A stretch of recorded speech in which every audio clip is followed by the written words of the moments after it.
káàkiri àgbáyé ó rẹ̀ dùdù ó dùn wò ó dùn gbọ́ létí gbogbo ènìyàn. bẹ́ẹ̀ ni ètò tó ń kọ́ni lọ́gbọ́n, ètò tó ń dáni lárayá, ìròyìn tó kún fọ́fọ́ káàkiri àgbáyé.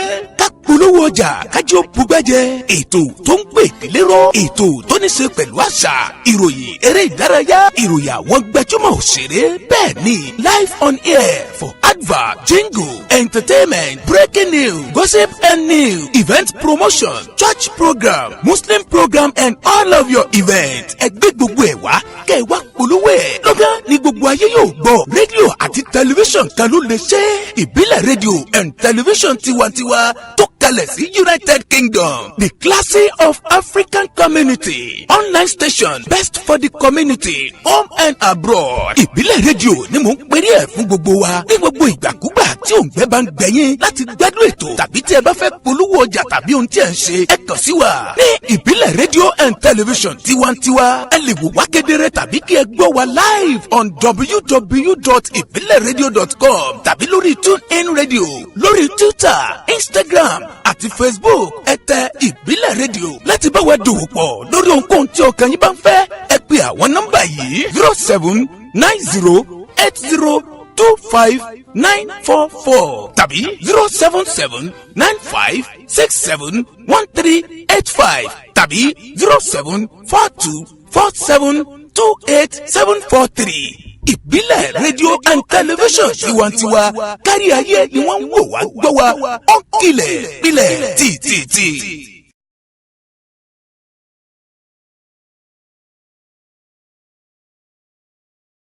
ìràwọ̀ mi tó ń tàn kó má ṣe wà fún mi.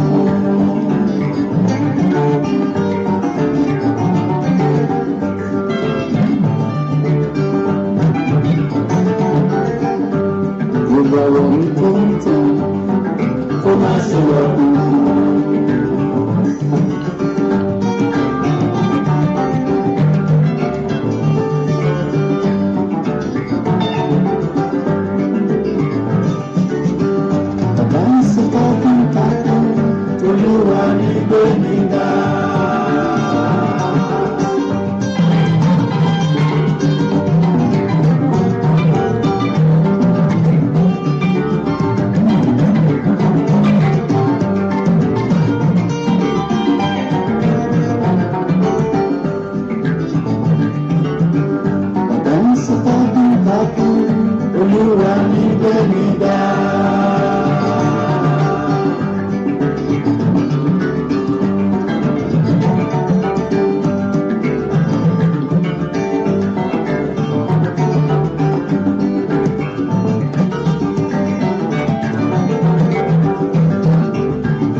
ìràwọ̀ ìbílẹ̀ rédíò ní wọ̀ lágbára ìlú rẹ̀.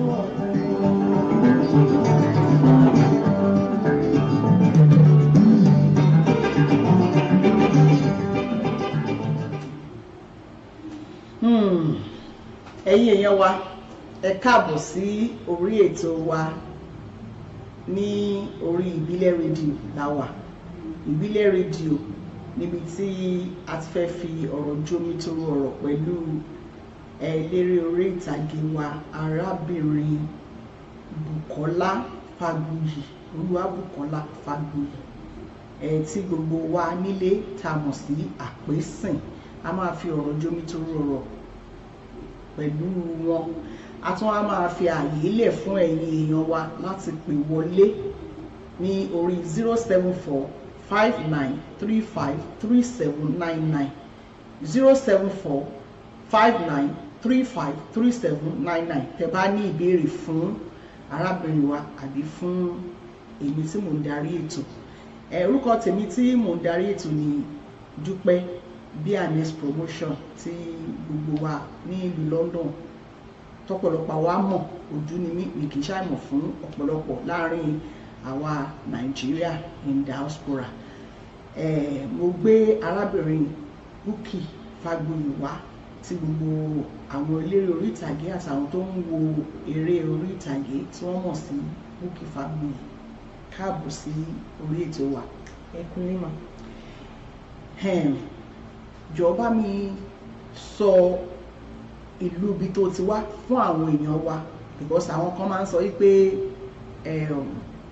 má tẹ̀jẹ́ sọ ọ̀nà táwọn kan ń sọ, àwọn èèyàn wa ọ̀pọ̀lọpọ̀ ò mọ ibi tó ti wá. Ọmọ bíbí ìlú Ìtajì ni mí ní ìlú Èkìtì. Ẹ mọ̀ pé èèyàn kì í ní ti bàbá kó má ní ti ìyá. Ní apá ìyá Oǹdó Ẹ̀gìdì ìyá mi, ní ìpínlẹ̀ Ọ̀ṣun, ní ìpínlẹ̀ Oǹdó. Bàbá mi bí mo ṣe sọ lẹ́ẹ̀kan Ìtajì ní ìpínlẹ̀ Èkìtì láti orílẹ̀-èdè Nàìjíríà. Òun lẹ ti gbọ́ èèyàn wa kì í ṣọmọ Ghana o, Ọlọ́run kàn fún ní àwọ̀ dúdú ni, torí àwọn èèyàn wa máa ń wò pé ẹni tó bá ti dúdú ọmọ Ghana ni wọ́n máa ń jẹ́, àbí ọmọ Uganda. Òun ṣe láti Uganda ló ti wá, kò dẹ̀ ṣe Ghana ló ti wá. Òun lẹ ti gbọ́ yẹn pé ọmọ bíbí ilẹ̀ Nàìjíríà. Mo kí ẹ̀yin bàbá mi Adéọ̀tọ̀lówó, àwọn tó fi ṣe promotion lé mi lọ́wọ́ nìyẹn, wọ́n wà lórí ìlà wọ́n ń wò wá. Ẹ ṣé Ọpẹ́yẹmí Fátókí, ẹ káàbọ̀. Sísítà mi Bọ́lá Àlíà Márìndọ̀tí, káàbọ̀ sórí ètò náà. Rachel Real Bubble Master, àwọn aláwàdà wa, àwọn comedians wa, àwọn MC wa nìyẹn, ẹ káàbọ̀ sórí ètò. Àwọn tó máa ń ṣe irú nǹkan tá à ń ṣe yìí ní abalọ́wọ́ wọn, ẹ káàbọ̀ sórí ètò. Mo fi tọ̀wọ̀tọ̀wọ̀ kí gbogbo yín. Ọ̀rẹ́ mi Oníkẹ́pọ̀ Láọ̀ṣun, káàbọ̀ sórí ètò. Ìyá wa Bukky Fagboyè, orúkọ tí wọ́n ń pè nínú eré orí ìtàgé ni Àpésìn. Báwo ni Àpésìn yẹn ṣe jẹyọ? Fíìmù àkọ́kọ́ tí mo kọ́kọ́ ṣe tí mo ti kópa tó pọ̀ jù kì í ṣe orin àbí tó gbé ẹ jáde. Bẹ́ẹ̀ ni. Kì í ṣe àkọ́kọ́ tó kọ́kọ́ ṣe tó gbé ẹ jáde. Ṣé mọ̀, òun ló gbé mi jáde. Òun náà dẹ̀ ni àkọ́kọ́ tí mo ti kó ipa tó pọ̀ lẹ́ẹ̀kan. Tí kò ń ṣe pé wọ́n pè mí fún sub-lead àbí tó jẹ́ lead role. Tó jẹ́ lead role. Òun ni Àpésìn. Ọdún wo nìyẹn jáde? Ó jáde ní 2006. 2006. So ó fi yé wa pé o ti pẹ́ díẹ̀ tó ti bẹ̀rẹ̀ iṣẹ́ yìí, bí ọdún mélòó? 2002 stroke 2003. Kàṣà ní 2002. Ṣé ti rí ẹni tó bẹ̀rẹ̀ iṣẹ́ ní 2002, iṣẹ́ ká ṣe fíìmù kò ń ṣe kèrèmí nínú iṣẹ́ náà ti di ọ̀gá. Ǹjẹ́ ó ní ipasẹ̀ ibi tó tọ̀, because wọ́n náà máa ń kọ́ iṣẹ́ yìí pé lóòótọ́ àwọn kan máa ń yàbá ṣùgbọ́n wọ́n ní ọ̀pọ̀lọpọ̀ máa ń kọ́. Ìjẹ́wọ̀ kọ́ iṣẹ́ yìí? Èmi kọ́. Lọ́dọ̀ ta ni? Lọ́dọ̀ Múyìwá Adémọ́lá. Bọ̀ kíkọ́ táwa kàn wá kọ́, àwọn wọ́n fi àṣà gbé, wọ́n fi gbáǹdì, wọ́n tún fi ìwé gbáǹdì. Wọ́n wá jẹ́ kó yàtọ̀, kó dáa sí. Wọ́n nígbà tó ń ṣe nígbà yẹn, wọ́n ṣe papọ̀ pẹ̀lú bí wọ́n ṣe pẹ̀lú UI. So àwọn lecturers náà wọ́n kọ́ wa. Yẹn a máa ń ṣe gbogbo nǹkan tó yẹ ká ṣe. Lọ́rọ̀ kan, ọ̀gá tó kọ́ ẹ níṣẹ́ ni Múyìwá Adémọ́lá, authentic. Ẹ ṣé. Látìgbà tí o ti wá bẹ̀rẹ̀ iṣẹ́ yìí, iṣẹ́ mélòó ni o ti kópa nínú àti mélòó ni àwọn ti ẹ̀ gangan tó ti ṣe? Iṣẹ́ tí mo ti kópa nínú ẹ̀ ó ti pọ̀ ní ilé ká, ṣùgbọ́n iṣẹ́ tèmi ti ṣe tó jẹ́ pé produced by me, ẹlẹ́ẹ̀kejì ni kò dẹ̀ tí jáde. Mo ṣe àkọ́kọ́ ní 2012. Kí ni àkọlé ẹ̀? Ṣekúnọlá. Ṣekúnọlá. Mo ṣe ẹ̀kejì ní last year tí àkọlé ẹ̀ jẹ́ irúgbìn ìwúrà, the golden seed. The golden seed. Ṣùgbọ́n mo ti power àwọn kọ̀ọ̀kan tí mo lè coordinate bíi rumpus in my innards, that's Dafuru, produced by Arike Akinju, powered by me, then èmi mo coordinate. Then Iyewura, ìyẹn náà produced by Samuel Abiloye, èmi mo power èmi mo dẹ̀ coordinate. Ọ̀pọ̀lọpọ̀ àwọn èèyàn wa wọ́n máa ń sọ pé ẹ̀yin obìnrin nínú iṣẹ́ orí ìtàgé ni ẹ máa ń rí ọwọ́ mú ju àwọn ọkùnrin lọ. Ṣé lóòótọ́ ni? Tó bá dé òjò òótọ́, kí ni ìdí ẹ̀? Èmi ò gbà bẹ́ẹ̀ o. Ṣàṣà nínú obìnrin nínú industry wa díẹ̀ ló máa dìde ló máa lóun lọ́wọ́ mú tó Kúnlé Afọláyan, Fẹ́mi Adébáyọ̀, Múyìwá Adémọ́lá àti bẹ́ẹ̀ bẹ́ẹ̀ lọ. Nǹkan téèyàn fi ń rọ́wọ́ mú inú ẹ̀ ló wà. Ohun téèyàn bá fọ́ síta náà ló máa jáde. Kò ń ṣe pé mi ò lè sọ pé go sing kí wọ́n rí kàn. Nǹkan tó bá wà nínú èèyàn lèèyàn máa ń gbé jáde. Obìnrin o, ọkùnrin o, ọmọdé o, àgbàlagbà. Nǹkan tó bá wà nínú lèèyàn máa ń sọ jáde.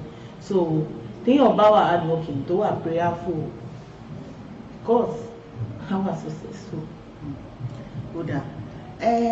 Awuyewuye kan tún máa ń lọ pé àwọn ọ̀pọ̀lọpọ̀ obìnrin nínú iṣẹ́ eré orí ìtàgé pé wọ́n fi máa ń ṣe bójúbójú ni láti máa rí àwọn ọkùnrin. Kí ni èròǹgbà tí ìwọ sí irú àwọn nǹkan báyìí? Ṣé lóòótọ́ ni àbí kò rí bẹ́ẹ̀? Pé wọ́n á fi máa ṣe bójúbójú bíi kọ́kọ́ máa ṣeré bíi pé iṣẹ́ táwọn ń ṣe, ṣùgbọ́n wọ́n ń ṣe nǹkan míì lábẹ́lẹ̀.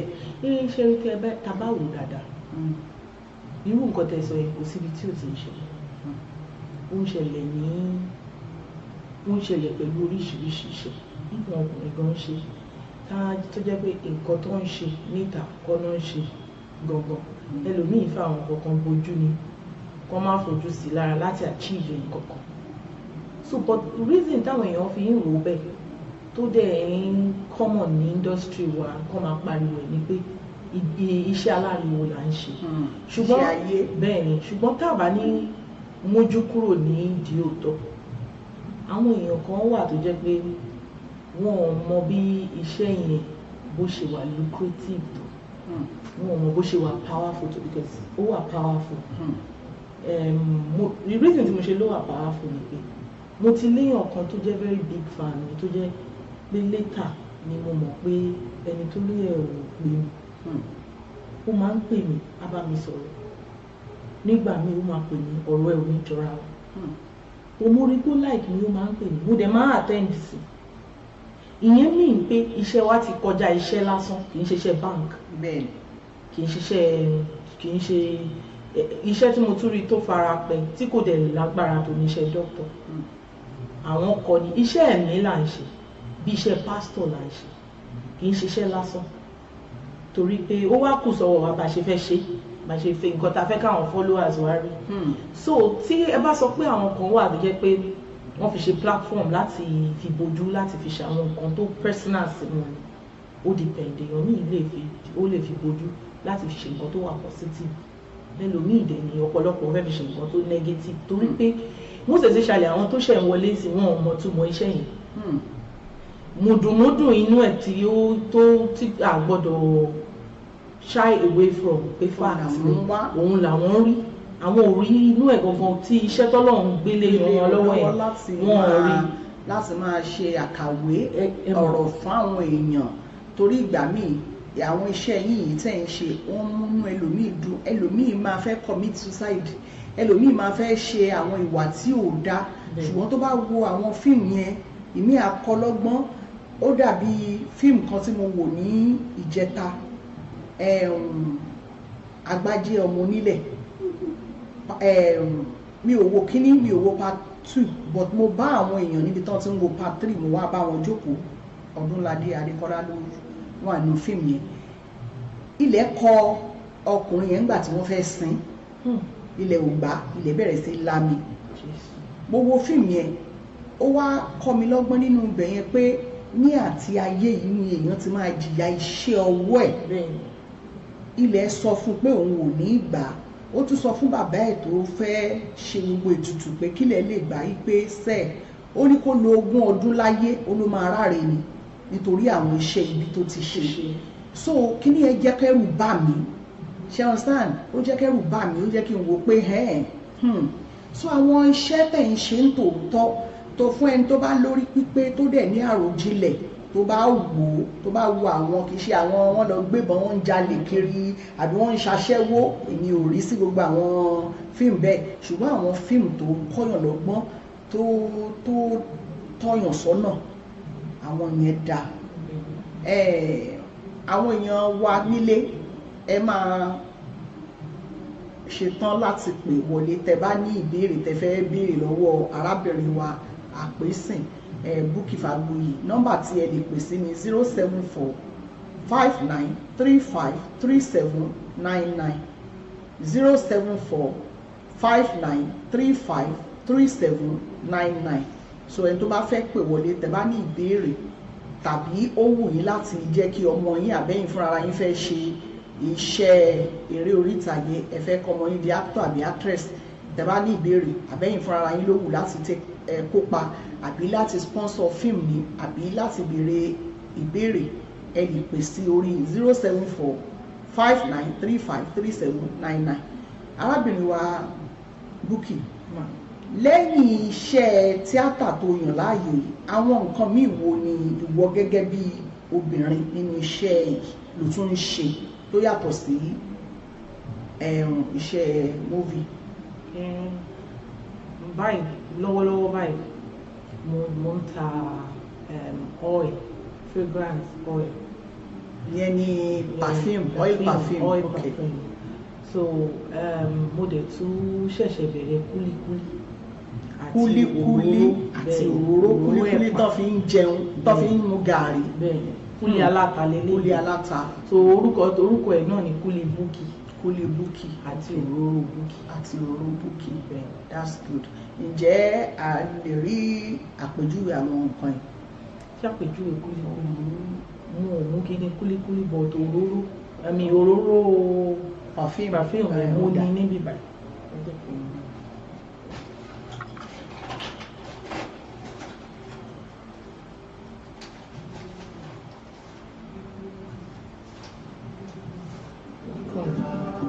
Ẹ̀yin èèyàn wa ó ń rè ṣé wọ́n ti já wọ́n ti jà ok òórùn yìí máa dùn ó ṣẹ́tìrì perfume oil tẹ́ ẹ lè fi sára tẹ́ ẹ bá ń lò bí èlò wà ní lẹ́ ń tà torí a lè rá àwọn tó fẹ́ patronize ẹ̀ tán fẹ́ rà £5 ní bíbá ẹ̀yin èèyàn wa tẹ́ ẹ̀ ń wò wá nílé arábìnrin wa sọ yìí pé òun ṣe perfume òní Mugler Terry Mugler fragrance by Bukky ṣẹtiri ó tún lo ọgbọ́n orí tiẹ̀ àti òye tiẹ̀ láti ṣe perfume tiẹ̀ láwọn actress wa ní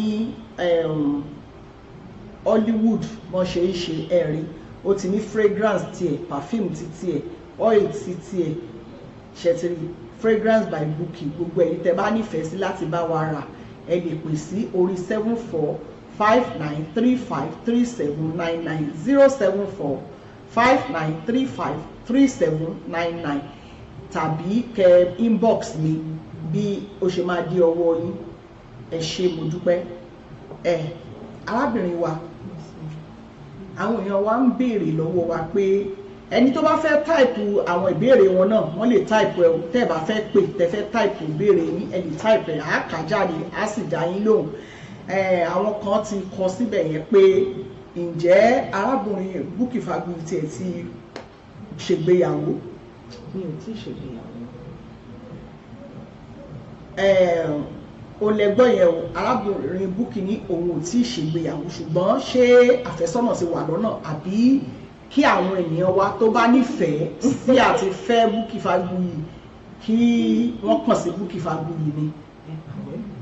Àfẹ́sọ́nà tí mo bá ní àfẹ́sọ́nà ti wà lọ́nà mo ti announce àfẹ́sọ́nà ṣùgbọ́n one thing is àfẹ́sọ́nà máa ń wà lójijọ́ tí olóòtú wọ́ kó kí ó tó di authentic. ó lẹ́yìn èèyàn wa ti gbọ́ yìí arábìnrin wa Bukky Fagbuyì gbogbo yín lẹ ti gbọ́ tí ẹ bá ní ọmọkùnrin tí ó ti tó wọ ilé aya ó níṣẹ́ lọ́wọ́ bí obìnrin ṣe wọlé ọkọ ni ọkùnrin náà wọlé aya bẹ́ẹ̀ ni tó ti bàlágà tó ti ṣetán tó níṣẹ́ gidi lọ́wọ́ tó rí pé òun ò ń ṣe time waster wọ́n lè kàn sí arábìnrin wa.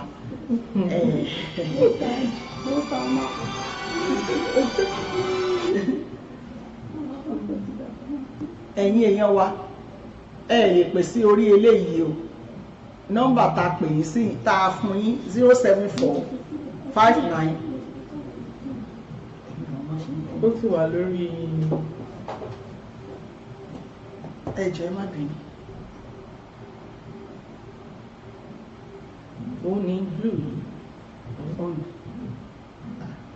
ó ti lọ.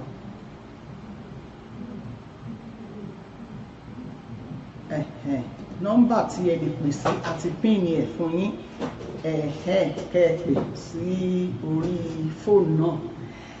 Bàbá wa Mutiu Ààrẹ ẹ káàbọ̀ sí orí ètò wa ẹ kú òǹgbẹ́sà àdúrà wa gbà ẹ̀mí àṣíkà lágbára Ọlọ́run gbogbo ẹ̀yin èèyàn wa tẹ́ ń wò wá nílé akínyín àti wa Stella mo kí gbogbo yín Jùmọ̀kẹ́ Adéǹkọ́ mo kí gbogbo yín gbogbo ẹ̀yin èèyàn wa tí ẹ bá ní ìbéèrè fún arábìnrin wa Bukky Fagbuyì ẹ pè sí orí 07459353799 tàbí kẹ́ táìpù ìbéèrè yín jáde á dá yín lóhùn. A ó lọ sí orí ìkéde láìpẹ́ ní orí ìbílẹ̀ rédíò láwà kẹ́ fi máa prepare àwọn ìbéèrè yìí tẹ́ bá ní fún wa ká sì ká nípa àwọn èèyàn wa jáde ẹgbẹ́ òṣèlú. lójú bá fún ajé tí ń jẹ lẹ́kùnlé ọ̀rẹ́.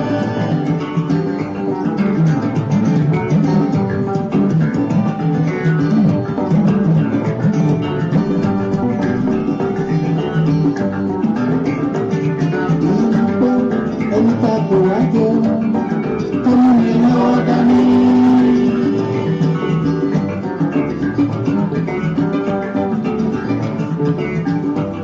ẹni tá kò wá jẹ tó mú mi lọ́wọ́ dání.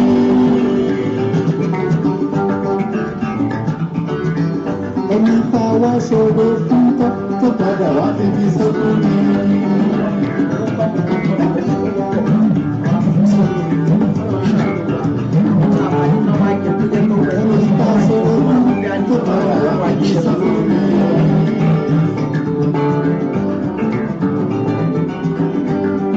Orúkọ pèsè fọ́ọ̀mù tó bá gbà dání látọ̀yà.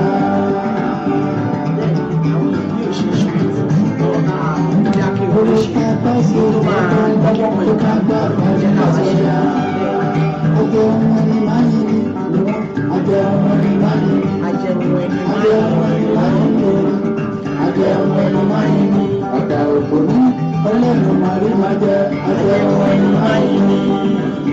Àwọn àgbà òkùnkùn ẹlẹ́nu màrí máa jẹ àjẹwọ̀ ẹni máa yẹ ni ọ̀rọ̀ pọ̀ lórí ọ̀rọ̀ pọ̀ lórí náà.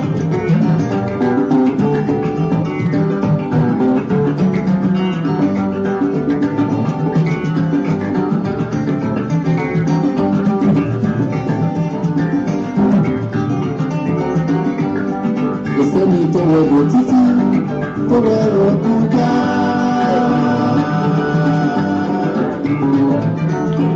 Ẹ̀yin wa ẹ pè sí orí 07459353799.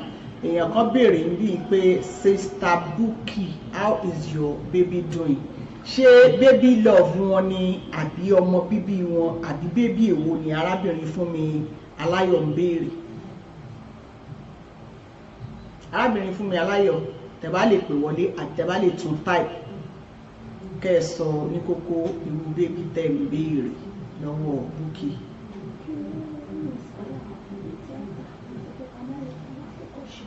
Then àwọn ìbéèrè pọ̀ gan tá a ti béèrè so ní ṣókí torí ní ṣókí lọ bẹ oge ni àní pẹ́ lọ bá mi sọ fún àwọn èèyàn wa ta ni orí bíi mẹ́ńtọ̀ tó ń wò yàtọ̀ sí Múyìwá Adémọ́lá tó jẹ́ olùkọ́ tó gba ara ẹ̀ jáde ta ni òun wò bíi mẹ́ńtọ̀ bíi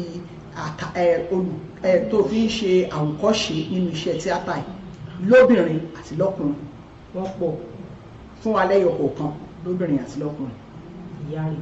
ìyá rẹ̀ ni lọ́kùnrin Múyìwá tó kẹ́ tí ń kí wọ́n. ọ̀pọ̀ Àtàlánìyàn dà Olú Jacobs nínú iṣẹ́ tíátà yìí àwọn ìṣòro wo ló ti dojúkọ ẹ́ ó pọ̀ fún wa ní sample ẹ̀yọ kan. ṣe ní movie industry téèyàn bá kọ́kọ́ wọlé kán tó gbàyàn níta wọ́n kọ́kọ́ gbàyàn nínú ilé ó dẹ̀ máa ń difficult ní ìmọ̀ nǹkan tó máa ń rí bọ̀ ó máa ń difficult jùra lọ wọ́n á kọ́kọ́ gbàyàn láàrin àwọn ọ̀gá àwọn ojú ẹgbẹ́ èèyàn gan-an àwọn náà burú jù wọ́n á frustrate èèyàn kóhun náà tó accept kó tó wá di pé èèyàn tó bẹ̀rẹ̀ sí ní act dáadáa tó di pé wọ́n accept later then ìdojúkọ pọ̀ lóríṣiríṣi ẹlòmíì tó bá fẹ́ kéèyàn ṣe nǹkan tó ń fẹ́ tí kò dé rọrùn fún yàn láti ṣe ó máa fẹ́ frustrate èèyàn mi ò mọ̀ bóyá ọ̀rọ̀ mi yé mi ọ̀pọ̀lọpọ̀ ló fẹ́ kí èèyàn ṣe nǹkan kan pé Bukky òun láti ṣe kínní téèyàn ọ̀dẹ̀ wò bí èmi ò láìkí kínní mi ò lè ṣe o mo ìfẹ́ ṣe tèmi ni ó máa fa ìdojúkọ gan nínú industry wa. Especially tí àwọn èèyàn bá ní mo nífẹ̀ẹ́ kí n lè fún ẹ ní role tó bá dẹ̀ lóò ṣe ó lè fa àwọn ìdojúkọ ńlá ni because tẹ́ni ẹ bá wà powerful ju èèyàn lọ power ẹ̀ ẹlòmíì ò ní ṣe é náà but ẹlòmíì á ṣe á lo power ẹ̀yìn. débi pé àwọn ẹlòmíì ò tiẹ̀ ní pé ẹ síṣẹ́. á lò kọjá agbọ́pọ̀ máa ń ṣẹlẹ̀ bẹ́ẹ̀. ayé ẹ̀ á lò lọ sí power yẹn máa lọ ní ẹ̀ka mi láti lọ block èèyàn pé sẹ́ẹ̀ àdáfẹ́ tọmọ ìbá ṣe ní àtúntò bá ṣe tèmi so ní gbogbo wọn yóò máa ń fa wàhálà kan ni. ẹ̀yin èèyàn wa Bukky bá wa sọ fún àwọn èèyàn wa nípa tí wọ́n bá fẹ́ tí ẹnikẹ́ni bá fẹ́ ṣe iṣẹ́ yìí kí ni advice tó fẹ́ advice àwọn upcoming tán fẹ́ ṣiṣẹ́ tó wù wọ́n láti ṣe torí ẹlòmíì bó ti gbọ́ ìdojúkọ yẹn ó lè dẹ́rù bà ṣùgbọ́n kí ni nǹkan tó fẹ́ sọ fún wọn. ẹni tí ìdojúkọ bá dẹ́rù bà ò lè ṣiṣẹ́ wa torí ó máa rí ìdojúkọ ara iṣẹ́ wa ni so ẹni tó bá fẹ́ ṣe iṣẹ́ yìí iṣẹ́ tá à ń ṣe kó ti múra ìdojúkọ sílẹ̀ kó múra àdúrà gbígbà sílẹ̀ ní irú iṣẹ́ this kind of iṣẹ́ tá à ń ṣe you have to be smart intelligent brilliant and prayerful téèyàn bá ti lè kó gbogbo wọn yẹn jọ tó dẹ̀ tún ní respect ó ti tán kò sí wàhálà mọ́. òun lẹ ti gbọ́ yẹn èèyàn láti lè faradà kó lè gbàdúrà kó dẹ̀ ní ìtẹríba tó bá ti níyẹn á tètè rọ́nà lọ nínú iṣẹ́ tíátà òun lẹ ti gbọ́ yẹn èèyàn wa. ǹjẹ́ ó ní iṣẹ́ kan tó ṣe tó ń bọ̀ lọ́nà lọ́wọ́lọ́wọ́ tí àwọn èèyàn wa tán kí wọ́n máa retí. The golden seed náà. The golden seed ó ń bọ̀ lọ́nà káwọn èèyàn wa máa retí.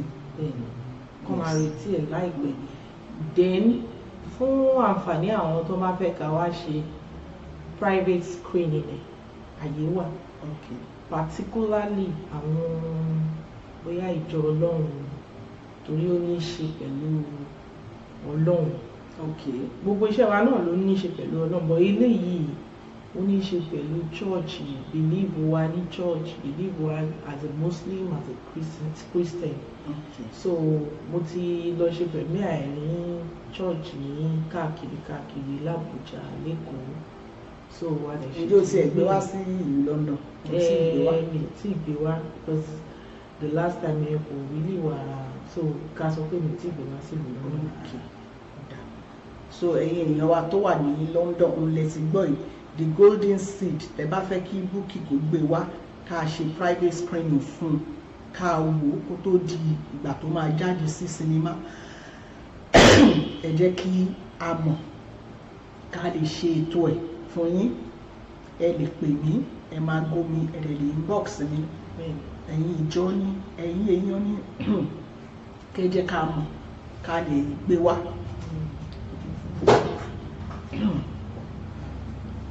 Àwọn kan sọ yìí pé o tún máa ń kọrin ṣé lóòótọ́ ni. Èmi ni mo kọrin sí Ṣèkúnọlá ní first movie mi èmi ni mo ṣe orin àkọsí àwọn èèyàn dẹ̀ láìkè wọ́n ló wà òkè so mo mọ̀ pé mo máa ń kọrin bọ̀ mo ṣàkọwọ́ pé òkè o káwọn èèyàn ká mọ̀ bóyá but mo rí báwọn èèyàn accept wọ́n láìkè. That's good.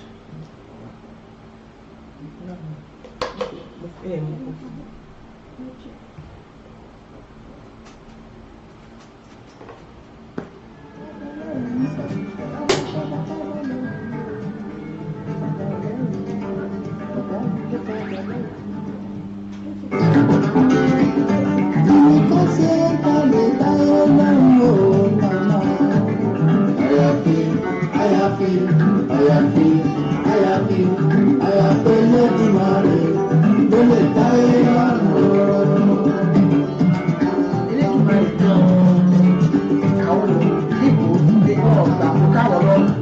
Tójò bá rọ̀ wá láwọn fẹ́ kó owó tó owó bá mú wá láwọn fẹ́ kí òjò rọ̀ kò sí ní tá a lè ṣe tá a lè fi tá a lè lọ wọ́n fẹ́ wá bí àwọn tó wà bí ìsìn fẹ́ lọ wá bẹ́ẹ̀ ni. Ẹ nípa arògbòdìyàn ohun tó ń ṣẹlẹ̀ lọ́wọ́lọ́wọ́ nínú social media àti nílùú Nàìjíríà lórí ọ̀rọ̀ yahoo kí ni ẹ̀yin rí sí ọ̀rọ̀ náà? Tẹ́ bá wo bí ọdún bíi mélòó kan sẹ́yìn bó tẹ̀ ṣe pé ìjọba náà ti ń wọ́ láti gbà yẹn tẹ́ bá wò sẹ́yìn gbogbo nǹkan tó ń yahoo yìí ò rí bẹ́ẹ̀ ṣùgbọ́n nígbà tí àwọn ìjọba wa gan tó jẹ́ yahoo tí wọ́n gan ju tàwọn ọmọ yahoo ó dẹ̀ ń kó bá wa àwọn pípò yẹn á lọ sí ìlú òyìnbó wọ́n á débẹ̀ wọ́n á rí bí gbogbo nǹkan ṣe ń lọ létòlétò wọ́n á wá sí Nàìjíríà wọn ò ní lè fi tẹ̀ tó bá ń sọ̀rọ̀ yahoo àwọn ìjọba wa ló encourage mi number one àwọn ni wọ́n ń ṣèlú wa dáadáa tó fi di pé àwọn èèyàn ń wá nǹkan tí ò sọnù kiri number two àwọn ìjọba wa yìí ó lè ní wọn àwọn àjàlè ìjọba wa EFCC wa ni mo rí tó jẹ́ pé wọ́n á múyàn wá ló bọ́ lórí ọwọ́ FBI tó bá múyàn kò lè bọ́ nú ẹ̀ reason ni pé wọ́n lè bẹ̀rẹ̀ sí ní máa follow ẹ̀ for like 10 years. ìlú ìwé wọ́n fi 1 million wọ́n fi ń wá 100,000. ẹ ṣe so wọ́n lè bẹ̀rẹ̀ sí ní máa follow ẹ̀ fún 10 years ìjọ kan bá ti mú kò ní bọ́ ṣùgbọ́n àwọn ọ̀rọ̀ EFCC ò yé mi torí pé gbogbo èèyàn tó ti mú nínú ìgbà tí ìjọba Buhari ti débẹ̀ tó non fight corruption yìí gbogbo àwọn tó ti mú mi ì tí ì rí nǹkan tó fi wọ́n ṣe wọ́n á mú wọn á náà lọ sí court àníbọ̀n kankan gbogbo àwọn tó ń hùwà ìbàjẹ́ tó ń kó bá orílẹ̀-èdè wa mi ì rí nǹkan kan tó ń ṣe fún wọn ìgbà wo làwọn èèyàn náà ò ní wò pé ókè o tá a bá ṣe nǹkan kò sí nǹkan tó máa tẹ̀lé yẹn wá ìgbà wo gan ni owó tó ń kó jẹ yẹn ò ní kó bá àwọn youths wa láti máa wo àbàjẹ́ ẹlòmíì ebi ló pa débẹ̀ which èmi ò believe kó yẹ kí ebi pààyàn láti wo àbàjẹ́ ṣùgbọ́n èmi nìyẹn bíbí tán bí ọmọ ẹlòmíì ó yàtọ̀ sí tèmi nǹkan tí mo lè gbà kó pẹ́ ó yàtọ̀ sí nǹkan tẹ́lòmíì lè gbà kó pẹ́ mo máa ń sọ fáwọn èèyàn mo ní kán wá sí ìlú yìí kán lọ sí ìlú Amẹ́ríkà kán lọ sí France kán lọ káàkiri kán kó àwọn èèyàn ibẹ̀ wá sí Nàìjíríà kán wá fèsì nǹkan tá à ń fèsì Nàìjíríà kán wá kó àwọn èèyàn Nàìjíríà wá sọ́dọ̀ wọn á mọ̀ pé àwa la ní èèyàn tó dáa jù in the world but system wa wọ ó ń kó bá wa ṣé wá rí lórí ọ̀rọ̀ yahoo yẹn tá a bá mú ti ìjọba kúrò àwọn èèyàn wa àwọn tó tí àwọn eléré orí ìtàgé olórin ipa tó ń kó láti jẹ́ kí yahoo máa pọ̀ ó ti pọ̀ jù. lọ́nà wo. nígbà tí mo bá ra mọ́tò dandan ní kí n gbé sórí social media kí gbogbo ayé mi kò séèyàn tó ní kéèyàn máa wà happy pẹ̀lú oore tọ́lọ́run bá ṣe fún bó oore tọ́lọ́run bá ti ṣe fún yàn tó ní testimony tó máa jẹ́ kí àwọn followers èèyàn kọ́ mọ̀ pé a máa ń ṣiṣẹ́ ká tó jẹ ni tó bá nírú testimony yẹn mo agree pẹ̀lú ẹ̀ but oore tí ó máa ń jẹ́ pé kéèyàn máa ṣe ju èrè iṣẹ́ tó ń ṣe kó dẹ̀ gbé sórí social media oore tó máa ń lé àwọn èèyàn sáré ṣẹ́rá wa bá ṣe wà ní ibi tọ́lọ́run ti máa ń pín wa lérè iṣẹ́ ó pọ̀ gan ọlọ́run máa ń pín wa lérè iṣẹ́ lórí iṣẹ́ wa fún wa ọlọ́run máa ń pín wa lérè iṣẹ́ nípasẹ̀ iṣẹ́ wa tí kò ń ṣe nǹkan ta kó lé lórí la fẹ́ gbèrè nǹkan tó jẹ́ pé iṣẹ́ ta ti ṣe tó ti affect láì èèyàn mí tá a rí rí ìjọ ta bá pàdé ẹ̀ ó máa dá wa lọ́lá ṣe understand irú àwọn oore yẹn oore òjijì náà máa ń pè oore téèyàn máa fi ń yin ọlọ́run ni oore téèyàn máa fi ń wá gbèrú yẹn sórí social media tí ò tí yẹ tó wọ́ọ̀tẹ̀ tó sọ pé nǹkan báyìí lọ́lọ́run ṣe mo pass through nǹkan báyìí orí báyìí bó táwọn èèyàn wá kàn gbé mọ́tò síbẹ̀ wọ́n á gbélé ẹlòmíì á kàn gbé síbẹ̀. ó lè fi ẹni tí ò lọ́kàn gidi lọ jalè láti lọ máa ṣe. because ẹlòmíì ò mọ bó ṣe rí o á wò pé iṣẹ́ tó nǹkan tẹ́ni ní yìí èmi náà fẹ́ ni mo fẹ́ ni mo dẹ̀ mọ̀ pé iṣẹ́ ẹ̀kọ́ ló fi rí níwà iṣẹ́ ẹ̀ ló fún mi inú iṣẹ́ yẹn náà làwọn èèyàn máa ń bless èèyàn náà ọlọ́run máa ń rányàn sí yàn wọn ìbò tí àwọn èèyàn wa bá lè máa explain tó má tẹ̀ fẹ́ fi orí ọlọ́run kó máa explain ní kí explanation wọn kó lè jẹ́ lè táwọn èèyàn máa relate pẹ̀lú tó máa wà positive to them because àwa náà ń pè ní ambassadors for the youth so wọ́n láti máa mọ orú nǹkan tá a gbọ́dọ̀ máa ṣe yes wọ́n láti máa lè kó àwòkọ́ṣe rere kan rí lára wa kó ṣe ká kàn gbé nǹkan síbẹ̀ kan mọ̀ kan wò pé ẹni báyìí lọ òun ló fi fà á tó fi jẹ́ pé nínú àwọn ọmọ tó ṣe ìwà jọ ìwà nísìn ẹlòmíì ò jọ ìwà torí pé ó ní passion fún iṣẹ́ tó fẹ́ ṣàbẹ̀níù ó believe pé nǹkan tẹ òun làwọn èèyàn míì ṣe máa ń believe pé àwọn obìnrin wa ẹlòmíà náà àwọn obìnrin wa aṣẹ́wó náà máa ń ṣe wọ́n fi ń achieve nǹkan tó ń achieve kì í ṣe gbogbo èèyàn ló ń ṣaṣẹ́wó kì í ṣe gbogbo èèyàn ló lè lára òfò bẹ́ẹ̀ torí nígbà míì lára òfò ni ẹlòmíì kò fẹ́ràn kì í ṣe pé kò nọ́mà kéèyàn wà òkè láyé ara ẹ̀ kó ṣe nǹkan tó bá wù bẹ́ẹ̀ ṣùgbọ́n ẹlòmíì kì í ṣe aṣẹ́wó ló ń ṣe iṣẹ́ yìí náà máa ń akórèdé ní iṣẹ́ yìí tọ́lọ́run bá gbà fún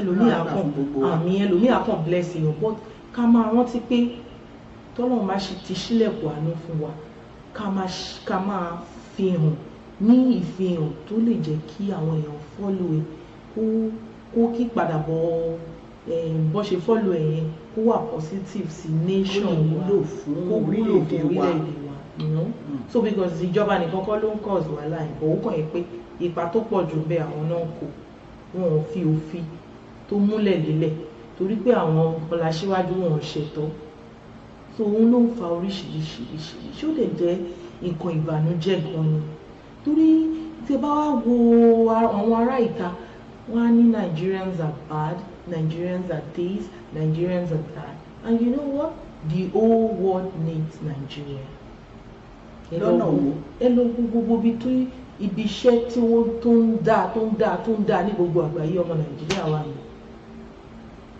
ọmọ Nàìjíríà ló wọ́n tẹ bá rí nǹkan ẹni tó wà active ẹ̀ wò dáadáa ọmọ Nàìjíríà ni wọn kì í rí yẹn but àwọn kéékèèké tó bá ti lọ ṣe ìwà ìbàjẹ́ nítorí pé a máa ń ṣàṣehàn jù náà ni social media wa ò dẹ̀ tí ó bẹ́ẹ̀ ni ló fi jẹ́ pé ìwà ìbàjẹ́ yẹn làwọn èèyàn máa ń rí nípa Nàìjíríà ju dáadáa tí àwa Nigerians ń ṣe lọ. so ìbànújẹ́ ló jẹ́ ó dẹ̀ máa ń dùn torí pé à ń ṣe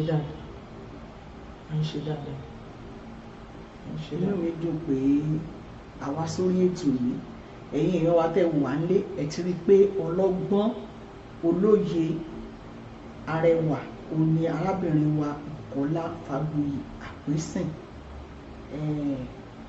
Ká tó máa lọ a ó tún pe nọ́mbà yìí lẹ́ẹ̀kan sí tó bá ní àwọn èèyàn tó fẹ́ pè wá nítorí ọ̀pọ̀lọpọ̀ ilẹ̀ ti ṣú.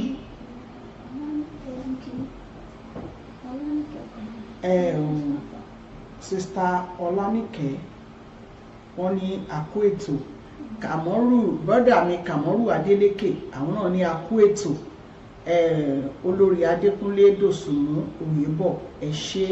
Motúnráyọ̀ Ọládìméjì ẹ ṣé, ẹ kú ìfọmọnìyàn bá wa lọ lórí ètò. Akeem Brahimo ẹ̀yin náà ṣé. Jídé Amex Americana ẹ̀yin náà káàbọ̀. Aki Fred ẹ̀yin náà káàbọ̀. Aki Ibn Al-Sharif ẹ̀yin náà káàbọ̀ sórí ètò wa. Aki Lara James olórin ní ìlú Manchester akíyín ẹ káàbọ̀ sórí ètò wa. Ẹ̀yin gbogbo èèyàn wa tí ẹ ti kí wa ní orí ìbílẹ̀ rédíò àdúpẹ́. Ẹ̀yin tẹ́ ẹ ti kí wa ní ọ̀dọ̀ Bíànẹ́s àdúpẹ́. Gbogbo ẹ̀yin tí ẹ ń wò wá ẹ ṣé, ẹ kú ìfọmọnìyàn ṣe. Ẹ̀yin èèyàn wa tí ẹ jẹ́ bàbá mi, ìyá mi, ẹ̀gbọ́n mi, àbúrò mi tí ẹ wà nínú ààwẹ̀, mo gbàládùra pé ẹ̀mí yín tó bẹ̀rẹ̀ náà ló máa gbàjá lágbára Ọlọ́run, ẹ̀mí àṣíkà. Gbogbo àdúrà tí gbogbo wa ti gbà nínú ààwẹ̀ yìí Ọlọ́run á mú wọlé àṣẹ. Gbogbo ohun tí ò dáa nínú ayé wa tá ò fẹ́ Ọlọ́run á bá wa mú kúrò. A ò ní fojú sunkún ara wa, a ò ní fara gbààwẹ̀ ara wa. Àwọn ọmọ wa wọ́n ò máa wọlé ọkọ, wọ́n ò máa bímọ lémọ, wọ́n á máa gbéyàwó, gbogbo dáadáa a máa ṣẹlẹ̀ sínú ayé gbogbo wa. Gbogbo àwa ẹlẹ́sìn ìgbàgbọ́ náà Kristẹni àdúrà wa a máa gbà. Gbogbo bá a bá ṣe ń béèrè lọ́wọ́ Ọlọ́run a máa ṣe fún wa. Ẹ̀yin èèyàn mi ẹ má gbàgbé lẹ́ẹ̀kan sí Fragrance by Bukky ó ti wà. Fragrance by Bukky ẹni tó bá fẹ́ ẹ kàn sí ní inbox ní £5 ní tàbí kẹ́ ẹ pè sí ọ̀dọ̀ ìbílẹ̀ rédíò ní orí 074 5935 3799. Wọ́n á ṣètò bẹ́ẹ̀ ṣe máa rà tẹ́ ṣe máa rí gbà. Ẹ̀yin èèyàn wa àdúpẹ́ lọ́wọ́ yín, ẹ ṣé gan, ẹ kú ìfọkànbá ètò lọ. Níbi ni a ó fi àdàgbà ètò yìí sí lénìí. Orúkọ tèmi sì ni Modúpẹ́ Bíànẹ́s Promotion, Queen of Promoter. Síyá olóyè tuntun tí mo tún ṣẹ̀ṣẹ̀ gba àwọ́ọ̀dù tuntun níjọ́ sátidé òde yìí, most influential woman in diaspora. Ẹ ṣé o, Praise Tech àwọn ló ṣe agbátẹrù ètò náà. Ìyá wa ìyá Ìbàdàn àwọn ni aláṣẹ ìbílẹ̀ rédíò ìyá Ìbàdàn fún gbogbo ètò MC alága ìgbéyàwó gbogbo àwọn wà ní kalẹ̀ fún àwọn iṣẹ́ bẹ́ẹ̀. Tẹ́ bá dẹ̀ fẹ́ polówó ọjà yín lórí ìbílẹ̀ rédíò ẹ kàn sí wọn. Wọ́n wà online, wọ́n dẹ̀ wà live ní Bills Mansion ní Deptford ni wọ́n wà. Adúpẹ́ ìyá wa, a ó máa rí yín bá iléeṣẹ́ yín ò ní jóná. Ibùjókòó yín kò ní di tẹni ẹlẹ́ni lágbára Èdùmàrè. Mo kí bàbá wa ẹ bá mi kí wọn tẹ́ bá délé. Fọlá Àfọlábí wọ́n wà lórí ètò akíyín àjùwọ́sí yín, akí Aulat Ọláyẹmí àjùwọ́sí yín, Saheed Akíntúndé àjùwọ́sí ẹ̀yin náà. Gbogbo ẹ̀yin tẹ́ wo ètò tẹ́ bá wa lọ. Arábìnrin wa actress Bukky Fágbuyì la gbé wá sí orí ètò.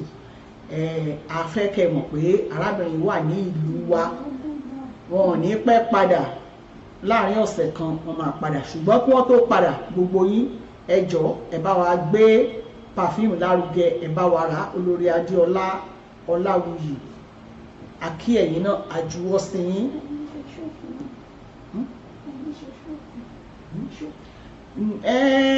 Àwọn èèyàn kan béèrè pé ṣé àní ṣe nǹkan fún arábìnrin wa kí wọ́n tó lọ ni, nítorí pé àsìkò tí wọ́n wá kò pọ̀ púpọ̀.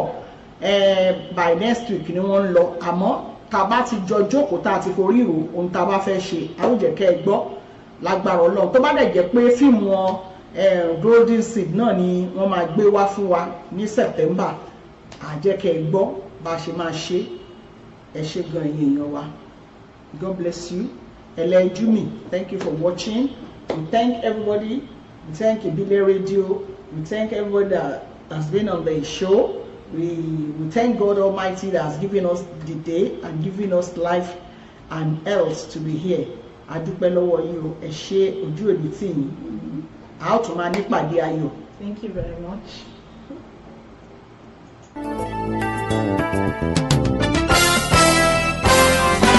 Ó gbilẹ̀ káàkiri àgbáyé, ó rẹ̀ dùdù, ó dùn wò, ó dùn gbọ́ létí gbogbo ènìyàn. Bẹ́ẹ̀ ni ètò tó ń kọ́ni lọ́gbọ́n, ètò tó ń dáni lárayá, ìròyìn tó kún fọ́fọ́ káàkiri àgbáyé.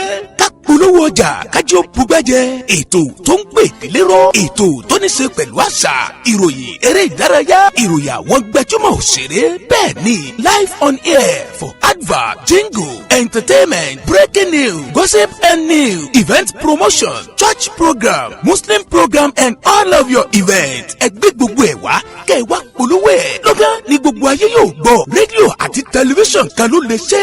Ìbílẹ̀ rédíò and tẹlifíṣàn tiwantiwa tó kalẹ̀ sí United Kingdom, the classy of African community, online station best for the community, home and abroad. Ìbílẹ̀ rédíò ni mò ń pèrè ẹ̀ fún gbogbo wa ní gbogbo ìgbàkúgbà tí òǹgbẹ́ bá ń gbẹ̀yìn láti gbádùn ètò tàbí tí ẹ bá fẹ́ polówó ọjà tàbí ohun tí ẹ ń ṣe, ẹ kàn sí wa ní Ìbílẹ̀ rédíò and television tiwantiwa. Ẹ lè wò wá kedere tàbí kí ẹ gbọ́ wa live on www.ibileradio.com tàbí lórí TuneIn Radio, lórí Twitter, Instagram àti Facebook. Ẹ tẹ Ìbílẹ̀ rédíò láti bá wa dòwò pọ̀ lórí ohunkóhun tí ọkàn yín bá ń fẹ́. Ẹ pe àwọn nọ́mbà yìí 0790802594 tàbí 07795671385 tàbí 07424728743. Ìbílẹ̀ rédíò and television tiwantiwa kárí ayé ni wọ́n ń wò wá gbọ́ wa ó ń kilẹ̀ pilẹ̀ tìtìtì.